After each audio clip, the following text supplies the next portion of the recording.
जी हाँ, सही सुना आपने। सिर्फ़ 2 महीने की पढ़ाई और सरकारी नौकरी आपके हाथ में। जिस टॉपिक पर आज हम बात करने वाले हैं वो है कम समय में कैसे आप परीक्षा की तैयारी कर सकते हैं और ना सिर्फ़ तैयारी कर सकते हैं बल्कि उसमें एक अपनी सीट भी रिज़र्व कर सकते हैं। तो आज की वीडियो हम स्टार्ट करने वाले हैं, लेकिन उसके पहले सभी को नमस्ते, कैसे हैं सभी? उम्मीद है सभी अच्छे होंगे। तो चलिए स्टार्ट करते हैं हमारा आज का वीडियो।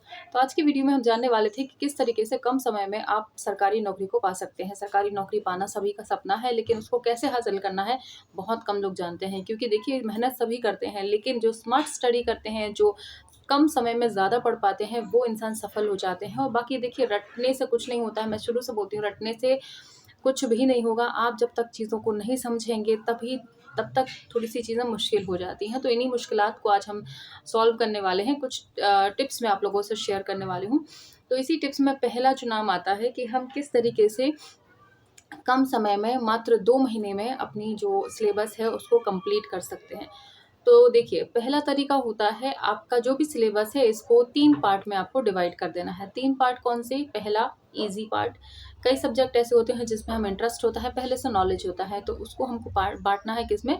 ईज़ी में। सेकंड आता है आपका मॉडरेट, जो हमने कुछ-कुछ सुना है, थोड़ा-थोड़ा आइडिया है हमको, थोड़ा बहुत रिवीज़न करेंगे तो समझ में आ जाएगा, वो हो गया आपका मॉडरेट। और लास्ट आता है आपका हार्ड, ठीक है? तो जो हार्ड पार्ट है उसको आपको थर्ड पोर्शन में रखना है और इस पे आपको विशेष ध्यान देना है, ठीक है? और जो आपका ईज़ी है, जो आप मैंने जिस ईज़ी कैटेगरी में आपने रखा हुआ है, उसको आपको थोड़ा कम टाइम देना है अदर की अपेक्षा, क्योंकि आपको ऑलरेडी नॉलेज है, थोड़ा-सा और आप मेहनत करेंगे, एक बार भी अगर उसको पढ़ लेंगे ना, तो आपको काफ़ी कुछ क्लियर हो जाएगा, ठीक है?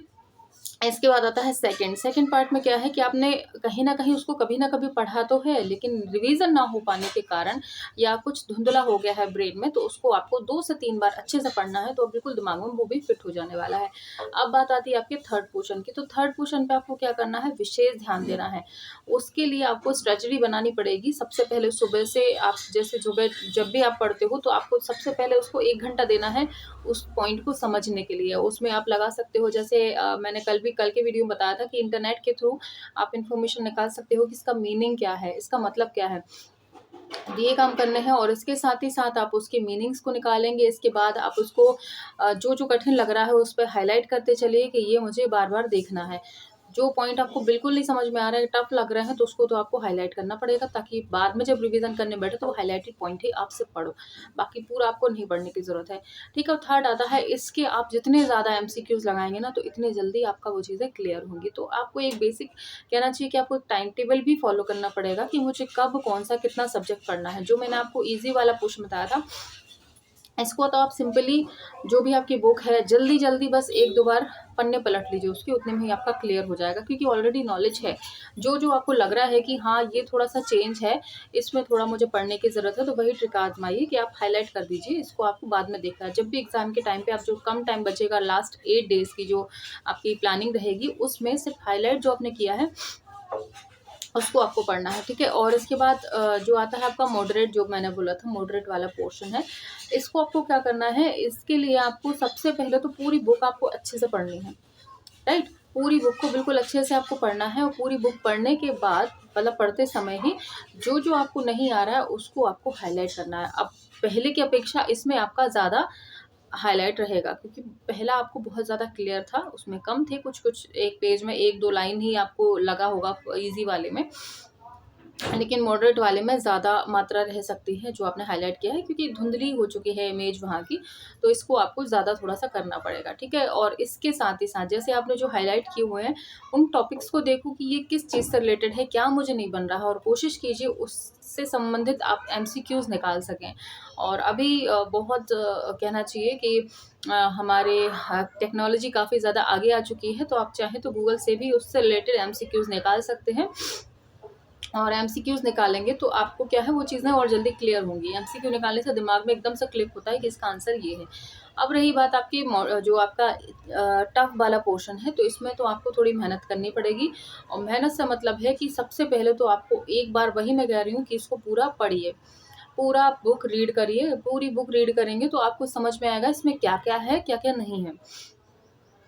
ठीक है? और ऐसी बात भी नहीं कि आपको इसमें से पूरा ही नहीं आता है। पूरी अगर मान लीजिए 150 पेज की बुक है, तो आपको 20 से 25 पेज तो ऐसे मिल जाएँगे, भले आगे-पीछे हों, बीच-बीच में हों, कहीं-कहीं हों, लेकिन ओवरऑल देखें अगर तो 20 से 25 आपके पेज ऐसे मिल जाएँगे जो आपके ऑलरेडी पढ़े हुए हैं, तो वहाँ से आपको ज़्यादा दिक्कत नहीं होगी। अब जो आपका टफ़ वाला भाग है, जो आपने नहीं पढ़ा है या उसकी भाषा थोड़ी-सी अजीब है, तो उसको आपको विशेष ध्यान देना है। वही कहूँगी, हाइलाइट करिए जितना ज़्यादा कर सकते हैं। जो-जो लाइन लग रही है, जैसे कि आप जैसे परिभाषा कोई भी याद करते हैं, तो पूरी परिभाषा इतना ज़्यादा मायने नहीं रखता है, उसके कुछ पॉइंट्स आप पकड़ लेते हैं ना, तो आपको पूरी चीज़ें बन जाती हैं। परिभाषा से मतलब ये नहीं कि संज्ञा सर्वनाम की मैं बोल रही हूँ।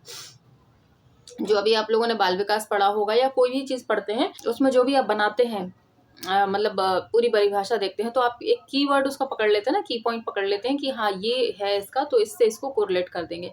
तो ऐसे ही कुछ आपको चीज़ें देखनी है उसमें, और उन चीज़ों को हाइलाइट करते चलना है, और हाइलाइट करने के साथ-साथ उन चीज़ों को बार-बार आपको रिवाइज़ करना है। ये जो टफ़ वाला पोर्शन है, इसको आपको ज़्यादा टाइम देने की ज़रूरत है। सुबह आप क्या करेंगे, कॉन्सेप्ट अपने क्लियर करेंगे, दोपहर में क्या करेंगे, उस चीज़ को रिवाइज़ करेंगे, और शाम को आप क्या करेंगे, उसके एमसीक्यूज़ लगाएँगे। इतने अच्छे तरीके से आपका सारा जो सब्जेक्ट है कंप्लीट हो जाएगा कि आपको बिल्कुल दिक्कत नहीं आएगी, और ये काम आपको कितना करना है, 1.5 महीने के अंदर ये कंप्लीट कर लेना है, क्योंकि जो लास्ट के 15 दिन है, वो सिर्फ़ आपके रिवीज़न पे जाएँगे। ठीक है? और इसमें आपको एक और काम करने हैं कि जो आपने हाइलाइट तो आपने कर लिया है, लेकिन कुछ चीज़ें अगर आप चाहते हो कि जो और अच्छी भाषा में आप लिख सकते हो, तो उसको आप क्या करेंगे, उस चीज़ को आप नोट कर लेंगे। अपनी नोट्स भी बनाइए, शॉर्ट नोट्स जिसे कहते हैं, जो लास्ट टाइम में बिल्कुल एग्ज़ाम के 1-2 दिन पहले पढ़ने के काम आते हैं। तो शॉर्ट नोट्स भी आपको कंप्लीट करके रखने हैं कि बिल्कुल ईज़ी-ईज़ी आसान भाषा में वो आप कर सकते हो। जैसे किसी चीज़ की ट्रिक बनाते हो, तो वो भी बना के रखिए। आपको ईज़ी रहेगा, ठीक है? तो इस तरीके से आप करके अपना जो सिलेबस है बहुत जल्दी अच्छे से कवर अप कर सकते हैं। बस थोड़ा-सा टाइम आपको एक्स्ट्रा देना पड़ेगा।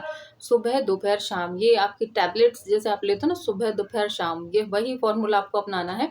जैसे 3 टाइम दवा लेने से जब बीमारी जल्दी खत्म होती है, वैसे 3 टाइम आप पढ़ाई करोगे, रिवीज़न करोगे, टेस्ट लगाओगे, तो आपका क्या है, आपका सिलेबस भी जल्दी से कंप्लीट होगा, और आपका जो डर है एग्ज़ाम को लेकर, वो भी खत्म हो जाएगा। तो इतने काम आपको कर लेने हैं, और अपनी एक सीट जो है रिज़र्व कर लेनी है। तो उम्मीद है आपको पसंद आया होगा जो भी मैंने आपको लोगों को बताया, कि आप सबसे पहले सिलेबस समझिए। सिलेबस को 3 पार्ट में आपको डिवाइड करना है, ईज़ी, मॉडरेट और टफ़, और इस तरीके से सबको लेते हुए आपको कंप्लीट कर लेना है। ठीक है? क्योंकि आप मिक्स अगर पढ़ोगे ना, तो सारी चीज़ें आपको बार-बार रिवाइज़ करनी पड़ेंगी। लेकिन अगर आप 3 पोर्शन में कर दोगे ना, 3 भाग में बाँट दोगे ना, तो आपको पता है ईज़ी अपन को आता है, मॉडरेट वाला अपन को 1 या 2 बार देखना है, और टफ वाले पे ध्यान देना है, तो आपका टाइम भी बचेगा, और आप इजीली एग्ज़ाम निकाल सकते हैं, और अपने लिए एक सरकारी नौकरी सुनिश्चित कर सकते हैं। तो आज की वीडियो में मैं बस इतना ही कहना चाहती थी। मिलते हैं अगली वीडियो में, तब तक के लिए बाय।